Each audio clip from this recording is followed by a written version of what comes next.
ವೀಕ್ಷಕರು ನಮಸ್ಕಾರ. ಇಂಡಿಯಾ ಹಾಗೂ ಶ್ರೀಲಂಕಾ ನಡುವಿನ ಟಿ20 ಹಾಗೂ ODI ಸರಣಿಯು ಇದೀಗ ಮುಕ್ತಾಯಗೊಂಡಿದೆ.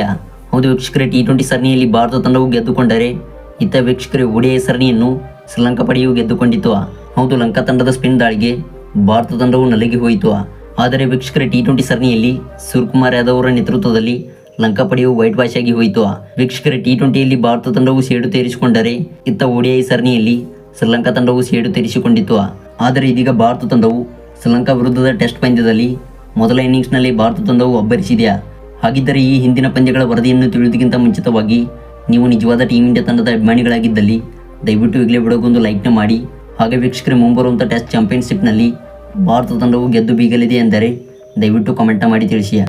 ವೀಕ್ಷಕರೇ, ಇಂಡಿಯಾ ಹಾಗೂ ಶ್ರೀಲಂಕಾ ತಂಡವು ಈ ವರ್ಷ ODI ಹಾಗೂ ಟಿ20 ಸರಣಿಯನ್ನು ಮಾತ್ರ ಹಮ್ಮಿಕೊಂಡಿದ್ದವು. ಹೌದು ವೀಕ್ಷಕರೇ, ಟೆಸ್ಟ್ ಫಾರ್ಮ್ಯಾಟಲ್ಲಿ ಭಾರತ ತಂಡವು ಶ್ರೀಲಂಕಾ ಪಡೆಯನ್ನು ಬಗ್ಗು ಬಡಿದಿದೆ. ಹೌದು, ಟೆಸ್ಟ್ ಫಾರ್ಮ್ಯಾಟಲ್ಲಿ ಆಡಿದಂಥ ಹಿಂದಿನ ಪಂದ್ಯಗಳಲ್ಲಿ ಭಾರತ ತಂಡವು ಗೆದ್ದು ಬೀಗಿದೆ. ಹೌದು, ಟೆಸ್ಟ್ ಸರಣಿಗಳಲ್ಲಿ ಭಾರತ ತಂಡವು ಕಂಟಿನ್ಯೂಸ್ ಆಗಿ ಪಂದ್ಯಗಳನ್ನು ಗೆದ್ದುಕೊಂಡು ಬಂದಿದೆ. ಆದರೆ ವೀಕ್ಷಕರು, ಈ 2024ರಲ್ಲಿ ಭಾರತ ಹಾಗೂ ಶ್ರೀಲಂಕಾ ನಡುವಿನ ಟೆಸ್ಟ್ ಪಂದ್ಯವನ್ನು ಎರಡೂ ತಂಡಗಳು ಹಮ್ಮಿಕೊಂಡಿಲ್ಲ. ಹೌದು, ಭಾರತ ತಂಡದ ವಿರುದ್ಧ ಟೆಸ್ಟ್ ಪಂದ್ಯಗಳನ್ನು ಆಡಲು ಶ್ರೀಲಂಕಾ ಪಡೆಯು ಒಪ್ಪಿಕೊಂಡಿಲ್ಲ. ಹೌದು ವೀಕ್ಷಕರೇ, ಸತತವಾಗಿ ಶ್ರೀಲಂಕಾ ಪಡೆಯು ಸರಣಿಯನ್ನು ಸೋಲುತ್ತಿರುವ ಕಾರಣ ಭಾರತ ತಂಡದ ವಿರುದ್ಧ ಟೆಸ್ಟ್ ಸರಣಿಗಳನ್ನು ಹಮ್ಮಿಕೊಳ್ಳುತ್ತಿಲ್ಲ. ಇನ್ನು ವೀಕ್ಷಕರೇ, ಈ ಎರಡೂ ತಂಡಗಳು ಹಿಂದೆ ಆಡಿದಂಥ ಟೆಸ್ಟ್ ಪಂದ್ಯಗಳ ಬಗ್ಗೆ ಸ್ವಲ್ಪ ಮಾಹಿತಿಯನ್ನು ತಿಳಿದುಕೊಳ್ಳೋಣ. ಹೌದು ವೀಕ್ಷಕರೇ, ಈ ಎರಡೂ ತಂಡಗಳು ಟೆಸ್ಟ್ ಪಂದ್ಯಗಳಲ್ಲಿ ಮುಖಾಮುಖಿಯಾಗಿದ್ದು 2022ರಲ್ಲಿ. ವೀಕ್ಷಕರೇ, ಎರಡು ಟೆಸ್ಟ್ ಪಂದ್ಯಗಳ ಸರಣಿಯಲ್ಲಿ ಭಾರತ ತಂಡವು 2-0 ಅಂತರದಿಂದ ಮುನ್ನಡೆ ಪಡೆದುಕೊಂಡಿತು.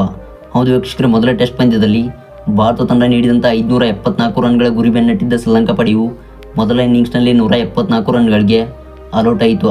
ಇನ್ನು ದ್ವಿತೀಯ ಇನ್ನಿಂಗ್ಸ್ನಲ್ಲಿ ಭಾರತ ತಂಡವು ಬ್ಯಾಟಿಂಗ್ ಮಾಡಲಿಲ್ಲ. ಹಾಗೆ ವೀಕ್ಷಕರು, ದ್ವಿತೀಯ ಇನ್ನಿಂಗ್ಸ್ ಬ್ಯಾಟಿಂಗ್ ಮಾಡಲು ಬಂದಿದ್ದ ಶ್ರೀಲಂಕಾ ಪಡೆಯು ಕೇವಲ 178 ರನ್ಗಳಿಗೆ ಆಲ್ಔಟ್ ಆಗುವ ಮೂಲಕ ಈ ಒಂದು ಪಂದ್ಯದಲ್ಲಿ 222 ರನ್ಗಳ ಹೀನಾಯವಾಗಿ ಸೋಲು ಕಂಡಿತು. ಹೌದು, ಮೊದಲ ಟೆಸ್ಟ್ ಪಂದ್ಯದ ಸ್ಕೋರ್ ಇದಾದರೆ ಇನ್ನು ವೀಕ್ಷಕರು, ದ್ವಿತೀಯ ಟೆಸ್ಟ್ ಪಂದ್ಯದಲ್ಲಿ ಭಾರತ ತಂಡವು ಮೊದಲ ಇನ್ನಿಂಗ್ಸ್ನಲ್ಲಿ 252 ರನ್ಗಳಿಗೆ ಆಲ್ಔಟ್ ಆಗಿತ್ತು.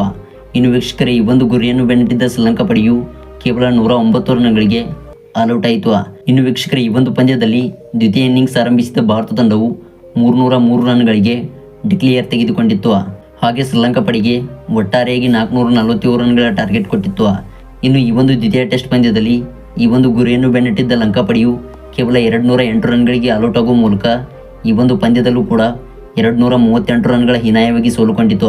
ಹೌದು, ಈ ರೀತಿಯಾಗಿ ಶ್ರೀಲಂಕಾ ಪಡೆಯು ಕಳಪೆ ಬ್ಯಾಟಿಂಗ್ ಕೊಡುತ್ತಿದ್ದು ಹಾಗೆ ವೀಕ್ಷಕರೇ, ಟೀಮ್ ಇಂಡಿಯಾ ತಂಡದ ವಿರುದ್ಧ ಟೆಸ್ಟ್ ಫಾರ್ಮ್ಯಾಟಲ್ಲಿ ಆಡಲು ಹಿಂಜರಿಯುತ್ತಿದೆ. ಇನ್ನು ವೀಕ್ಷಕರೇ, 2017ರಲ್ಲೂ ಕೂಡ ಭಾರತ ತಂಡವು ಶ್ರೀಲಂಕಾ ಪಡೆಯನ್ನು ಬಗ್ಗು ಬಡಿದಿದೆ. ಹೌದು, ಈ ಒಂದು ಟೆಸ್ಟ್ ಪಂದ್ಯದಲ್ಲಿ ಭಾರತ ತಂಡವು 536 ರನ್ಗಳಿಗೆ 7 ವಿಕೆಟ್ ಕಳೆದುಕೊಂಡು ಡಿಕ್ಲೇರ್ ತೆಗೆದುಕೊಂಡಿತ್ತು. ಇನ್ನು ಈ ಒಂದು ಮೊದಲ ಇನ್ನಿಂಗ್ಸ್ನ ಗುರಿ ಬೆನ್ನಟ್ಟಿದ್ದ ಲಂಕಾ ಪಡೆಯು 373 ರನ್ಗಳಿಗೆ ಆಲ್ಔಟ್ ಆಯಿತು. ಅದರಂತೆ ದ್ವಿತೀಯ ಇನ್ನಿಂಗ್ಸ್ ಆರಂಭಿಸಿದ ಭಾರತ ತಂಡವು 246 ರನ್ಗಳಿಗೆ 5 ವಿಕೆಟ್ ಕಳೆದುಕೊಂಡು ಡಿಕ್ಲೇರ್ ತೆಗೆದುಕೊಂಡಿತ್ತು. ಮತ್ತೆ ವೀಕ್ಷಕರ, ದ್ವಿತೀಯ ಇನ್ನಿಂಗ್ಸ್ನಲ್ಲಿ ಲಂಕಾ ಪಡೆಯು ಕೇವಲ 299 ರನ್ಗಳಿಗೆ ಆಲ್ಔಟ್ ಆಗಿ ಹೋಗಿತ್ತು. ಹಾಗೆ ಈ ಒಂದು ಪಂದ್ಯವು ಡ್ರಾನಲ್ಲಿ ಅಂತ್ಯ ಕಂಡಿತ್ತು. ಹೌದು, ಟೆಸ್ಟ್ ಪಂದ್ಯಗಳಲ್ಲಿ ಎರಡು ತಂಡಗಳು ಮುಖಾಮುಖಿಯಾದಾಗ ಈ ರೀತಿಯಾದ ಸ್ಕೋರ್ಗಳು ಕಾಣುತ್ತಿವೆ. ವೀಕ್ಷಕರು, ಇದಾಗಿತ್ತು ಈ ಒಂದು ವಿಡಿಯೋದ ಸಂಪೂರ್ಣ ವರದಿಯ. ವಿಡಿಯೋ ಇಷ್ಟವಾಗಿದ್ದರೆ ದಯವಿಟ್ಟು ವಿಡಿಯೋಗೊಂದು ಲೈಕ್ನ ಮಾಡಿ.